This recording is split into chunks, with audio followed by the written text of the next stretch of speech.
Bom dia, meus queridos. Hoje, terça-feira, nossa aulinha de história. Amanhã eu estarei na escola para passar o dia amanhã toda lá, recebendo vocês as atividades que eu entreguei, entregando atividades para quem não foi buscar. No caso de algum aluno que não esteja com o livro, vá lá que amanhã eu entrego também, tá certo? Ou seja, vamos colocar em dias as nossas situações. Meus queridos, hoje nós vamos falar sobre o Império Romano, tá certo? Esse Império Romano que é muito mostrado em filmes, nós vimos imperadores como Nero e Calígula, que são mostrados nos filmes geralmente como homens loucos e cruéis. Vimos também outro imperador como Júlio César, que por muitas vezes é mostrado como um homem bastante extravagante.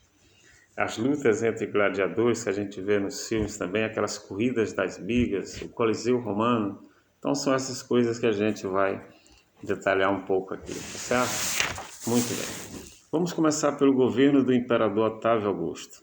Nós vimos na aula anterior que o Otávio Augusto com seus soldados venceram as tropas do imperador Marco Antônio e puseram enfim então a república e deram início em 27 a.C. a um novo regime político que foi o Império. Na condição de imperador, o Otávio Augusto então agora podia fazer uma série de coisas, podia propor, podia rejeitar leis, convocar o Senado e as assembleias quando ele bem quisesse, intervir militarmente tanto em Roma quanto na Itália, em todas as províncias romanas, e aproveitando desse poder que ele tinha, ele propôs uma série de reformas bem importantes. Ele definiu os limites do Império Romano, enviou tropas para todas as suas fronteiras, distribuiu terras aos soldados, trigo à plebe, Também confiou a administração de algumas províncias aos senadores, mas manteve outras, como o caso do Egito, que era um importante fornecedor de trigo a Roma, ele manteve sobre o seu domínio. Modernizou a cidade de Roma, que na época tinha cerca de 1 milhão de habitantes.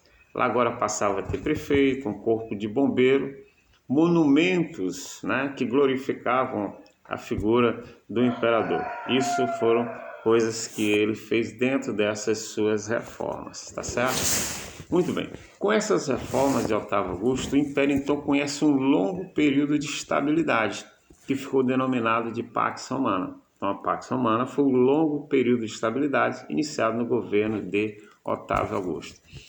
Esse período de estabilidade durou em torno de 200 anos. Nesse período, Roma ganhou uma série de coisas como teatros, aquedutos, termas, fontes, as fronteiras foram fortificadas, mas foi sobre o governo do imperador Trajano que em 117 d.C. que o império adquiriu a sua máxima extensão, tá certo? Muito bem. Mas afinal, o que era então esse Império Romano? Bom, na época da sua máxima extensão, Roma tinha 60 milhões de habitantes. Abrangia a terra de 3 continentes, Europa, África e Ásia. E nesse imenso império, pegava de ponta a ponta o mar Mediterrâneo, que eles chamavam de Mar Nostrum, nosso mar. Bom, dentro disso aí havia uma grande diversidade, tanto de etnia quanto de religião.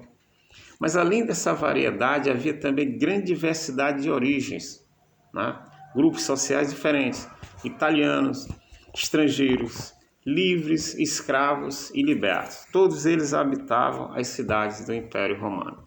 Mas no Império Romano não era somente um sistema político, também uma identidade romana, era também uma identidade romana. Todos os habitantes, então, podiam assumir essa identidade romana. Tanto é que eles diziam que quem vivia fora de Roma era chamado de bárbaros. Então, quem era bárbaros para os romanos? Todos os povos que viviam fora do Império Romano, tá certo? Muito bem. Esse Império Romano também era dono de uma língua, que foi o latim, tinha uma literatura que era a latina. Então, a história de Romanas e esses efeitos, seus feitos, tornaram-se então um modelo a ser seguido por todos os povos. Mas então, o que era que mantinha as bases desse Império Romano? Muito bem. As principais bases de sustentação do Império Romano eram as alianças com as elites provinciais e a força de um exército profissional e assalariado que eles tinham organizado. Tinham cerca de 300 mil homens.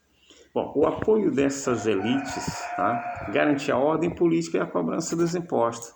Já o exército protegia suas fronteiras e garantia o poder do imperador.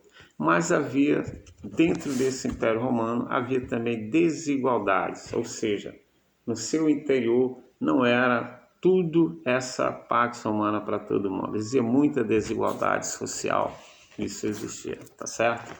Pois bem, então o que a gente pode falar? Essa relativa estabilidade política vivida pelo Império Romano, exatamente nos 2 primeiros séculos dessa nossa era, favoreceu então o crescimento da sua economia e a expansão do seu comércio, que é o que a gente vai ver na nossa próxima aula. Tá ok, galera? Por hoje a gente encerra por aqui e aí a gente vai para a nossa atividade de toda semana, tá ok? Um abraço e até a próxima. Valeu!